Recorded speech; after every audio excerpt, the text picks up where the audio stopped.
When your ex goes silent after a breakup, it really hurts. It can feel like they don't care about you at all. But the thing is, most of the time, your ex actually wants to talk to you, but they're holding back for a few different reasons.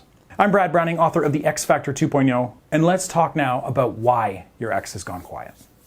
And we'll start with reason number one. They're afraid of reopening old wounds. The pain of a breakup is powerful and long-lasting, even for the dumper.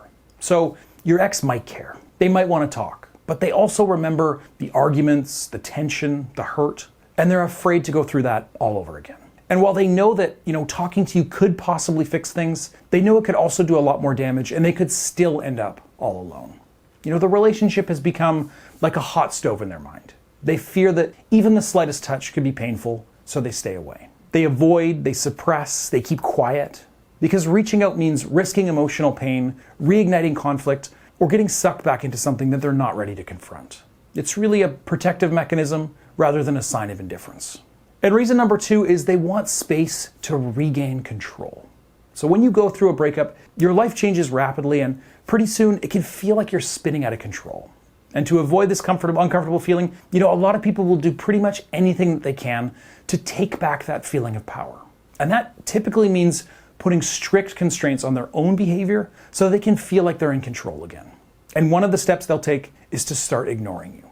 Because when your ex is trying to sort through this chaos, the last thing they want is more confusion.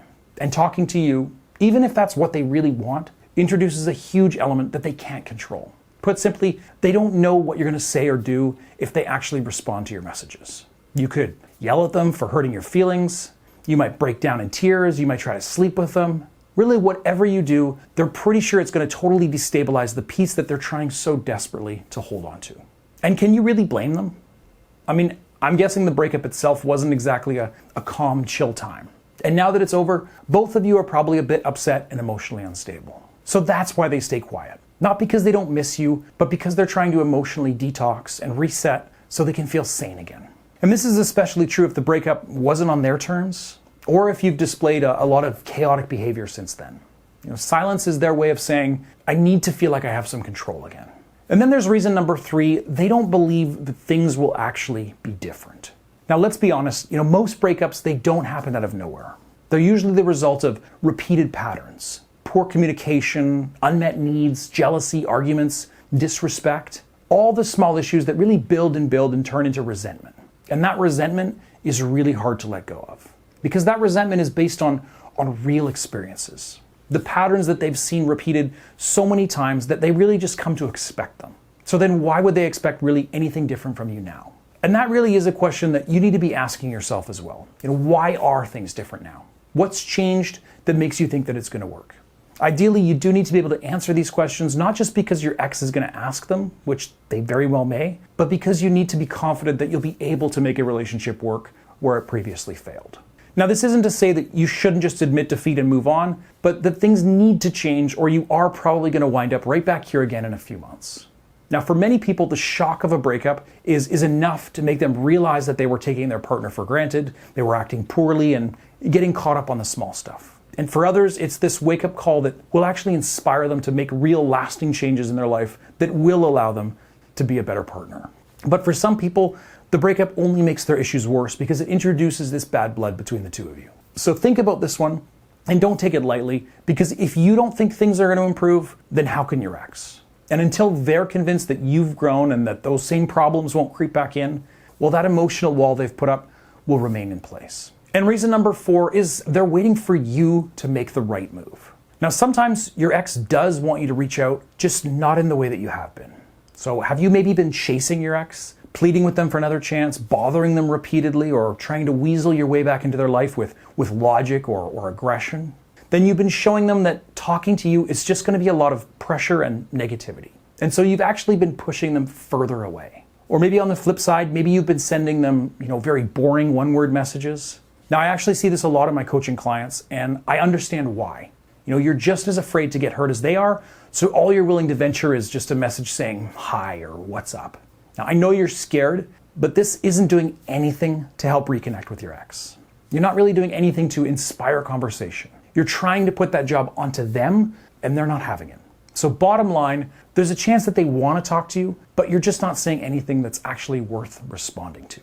Now, if you're struggling to understand what your ex is thinking or feeling at this time, then you're definitely not alone.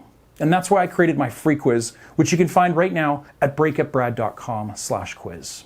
Of course, everyone's situation is going to be a little different, so it is worth taking the time to answer some of these questions so that you can get more personalized advice. Again, just go to breakupbrad.com/quiz and take the quiz for free to find out where you stand with your ex. Now this is the part where most people screw everything up. They panic, they overcompensate, or reach out just to check in with their ex. Maybe they ask leading questions and become really passive aggressive. And of course, that doesn't lead to reconciliation. And that's because a lot of these people can't face one simple truth. You can't make your ex talk to you. They have to choose to do so. Like it or not, they're their own person who makes their own choices. So what you really need to do is act in a way that makes them want to talk to you. And that happens by addressing all the same reasons that they're avoiding you. One by one, you need to address their complaints, and you need to do it without ever reaching out to them. Now that probably sounds impossible, but let's just take it step by step. Now I'm sure you won't be surprised to hear me say that it really all starts with no contact. That means matching your ex's energy and not talking to them for a significant period of time, ideally starting right now. I know you're afraid to let go, but talking to them more just isn't going to work.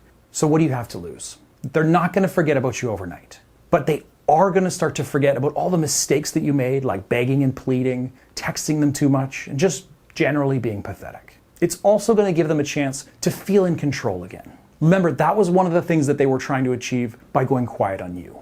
And remember how they're worried that nothing has changed? That you're just doomed to repeat all the same mistakes that you made before and hurt them again?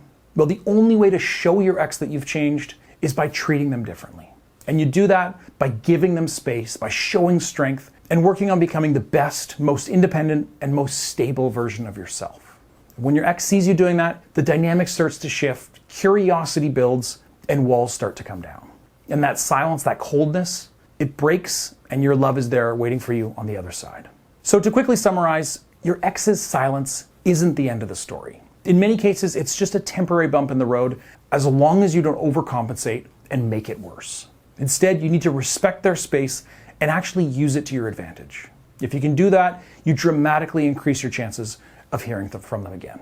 And that brings us to the end of this one. Thank you so much for watching. If you're wondering what to do next, please watch my full tutorial video at breakupbrad.com for some of the best advice that I can't share here on YouTube. Best of luck with your ex, and I'll see you next time right here.